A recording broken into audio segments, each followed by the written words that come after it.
सोना बना रहे ने बीच हैं सोना इंडियन पाकिस्तानी लगे ने मशवरा दिता उन्होंने मैं यूट्यूब का चैनल बनाओ तो वीडियो बनाओ उत्ते भेजा करो पैसे कमाओ हर बंदे नूं जेहड़ा ना ओए शर्मा ला दो ए लोग जेहड़े कहंदे ने रिश्तेदार ते फलां ते टमकां किसे दी नहीं सुननी जो पैसा जेब च आंदा ना तो फिर जो भेड़ा बंदा होंदा ना उन्होंने कहते हैं आहा क्या बात है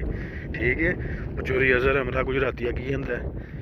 चोरी साहब आते ने जो पैसा नहीं उदो बोलता कोई नहीं हूँ इज्जत शोहरत पैसा है हर बंदा फोन करके पूछता है की हाल है तो हूँ थोड़े हाल पूछने की कोई जरूरत नहीं बहरहाल है देखो है मेरा सदीक लगा है दोस्त एनू मैं क्या दसिया मैनू है मैं यूट्यूब का चैनल बना उस्ताद सुना मैंने बोला ना आपको चैनल बनाना है अभी बनाना है कि नहीं वादा करो चैनल बनाना है ना चैनल बना के वायरल हो जाना है